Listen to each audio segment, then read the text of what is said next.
بنچ اوور رو. برای انجام این حرکت یه صندلی نیاز دارین یا یه سطحی که بالاتر باشه. دست راست رو میذارین روی صندلی، پای راست رو به این حالت قرار میدین، پای چپ میره عقب‌تر، دست چپ میاد زیر سرشونتون توی خط. از همینجا سرشونتون رو یه رول میکنین میره عقب. فرض کنین که کتفتون رو میخواین بزنین توی جیب عقبتون. از همینجا پشت رو صاف میکنین، کمر رو گود نکنین، اینجوری گرد هم نکنین. پشت صافه، گردن و ستون فقرات در یک راستا هست. سر بالا نباشه، سر پایین هم ول نمیشه. در یک راستا نگه میدارین. از همینجا دستتون رو مثل پارو میارین به سمت زیر نافتون. آروم برمیگردین. 1 2 3 4 شماره برمیگردین. 2 1 2 3 4 شماره برمیگردین. عضله اصلی که داره کار میشه کتفتون هست و زیر بغلتون. به شولدرتون هم فشار میاد ولی عضلات اصلی اینجا و اینجا هستن. آروم برمیگردیم. تعداد که تموم شد میریم رو دست سمت راست، همین حالت انجام میدیم. برای انجام این حرکت کشتون رو نصب میکنیم به پشت در، بالای در یا هر جایی که ستونی هر جایی که هست باید یه سطح بالاتری باشه. میایین عقب وای میسین، از اینجا پا به اندازه عرض سرشونتون بازه، باسن رو میدی عقب. فاصلتون از در باید به مقداری باشه که بند و دستتون همدیگر رو گرفتن و توی خط صاف قرار دارن بدون اینکه هیچ فشار و کششی ایجاد بشه. فقط به همین حالت نگه داشتید. از همینجا سرشون رو میدین عقب، کتف رو میدین تو جیب عقب، باسن رو هنج میکنی به سمت عقب، خم میشی به این حالت. اگر نیاز بود یک کوچولو بیا عقب‌تر، دست موازی گوشه، از اینجا میکشی به سمت زیر بغل.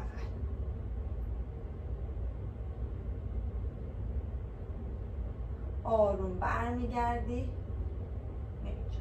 تو این حرکت، تو این حالت هینج که قرار داری، شکمت منقبضه، باسنت هم منقبضه.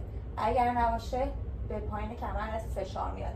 اگر هنوز نمیتونی تو این حالت خودتو نگه داری دراز مدت، میتونی یه صندلی بذاری و ازش کمک بگیری.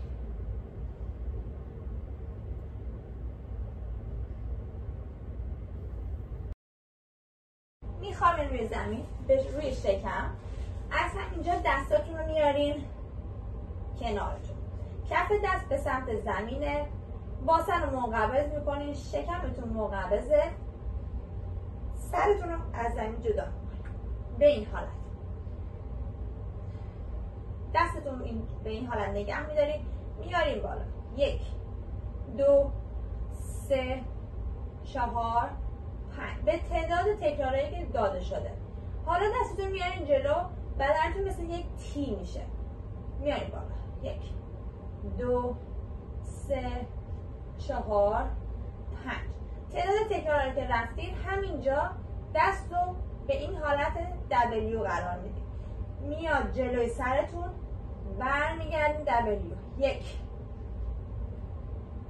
شکم منقبضه، باسن منقبض، پایین کمر فشار نمیاد. 3 4 5 حرکت آی. همین رو دستا رو صاف نگه میده، بدن توی یه خط صاف دستا رو میاره بالا. 1 2 3 4 و 5 یه ست تموم میشه، استراحت میکنیم و تمام حرکت رو دوباره به تعداد تکرارایی که دادم انجام میدیم. 5 مثال بود اینجا. حرکت elevated glute bridge، همون پل باسن خودمونه ولی این سری پاهامون روی سطح بالاتر. یه صندلی، مبل، هر سطح بالاتر میتونید استفاده کنیم. به این حالت نزدیک صندلی میخوابین، پاتون رو میذارین روی صندلیتون، گردن روی زمینه، زانو و لگن توی یک راستا. قرار دارن. از همینجا دستا رو بذارین روی زمین کنارتون و باسن رو منقبض میکنین، بدن رو میدین بالا، آروم برمیگرد.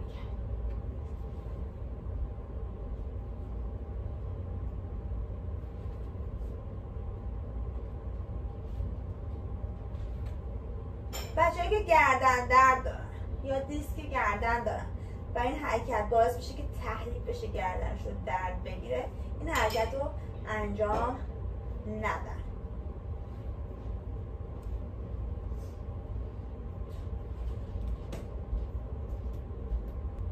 به جای این حرکت بچه‌هایی که گردن درد دارن میتونن حرکت گود مورنینگ رو انجام بدن. دستشون رو بزنن پشت سرشون، پا به اندازه عرض لگن باز، باسن میره عقب، هینج میکنن، برمیگردین جلو، باسن منقبض، میره عقب،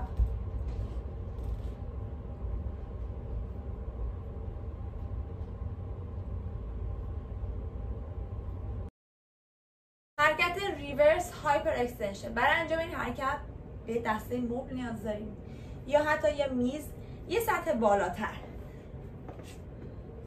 لگنتون رو روی دسته مبل قرار میدین، بالاتر هم میارین پایین قسمت مبل، دستتون رو به یه جای تکیه میدین.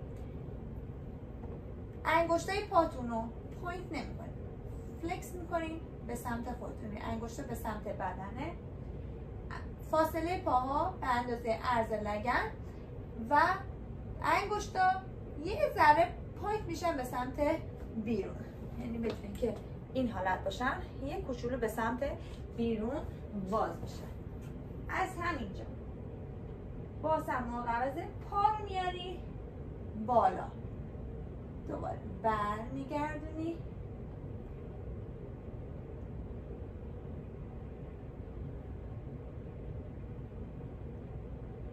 خیلی نمیخوام اینجوری بیاریم بالا که به پایین کمرتون فشار بیاره.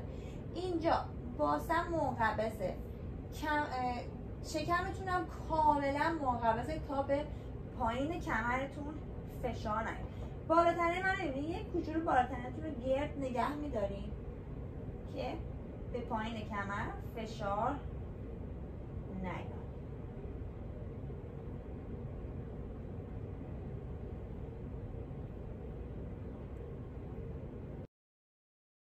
حرکت هیپ هینج ابداکشن ایستاده. وای میسین، پا به اندازه عرض لگن باز، باسن میدی عقب، هینج میکنی، لگن میدی عقب، هینج میکنی. از اینجا دستا رو کمر، شکم منقبض، باسن منقبض، خودتو صفر نگه میداری، پشت صاف، گردن و ستون فقرات در یک راستا، پاها رو از هم دیگه باز میکنی، از رو به رو ببینی باز میشه، ببینی کف پا جدا میشه، میره رو زمین. این حرکت رو تون تون و انجام بدید و بندتون رو، سیفتی و بندتون رو نسبت به قدرت خودتون انتخاب کنید. نباید خیلی راحت باز و بسته بشه.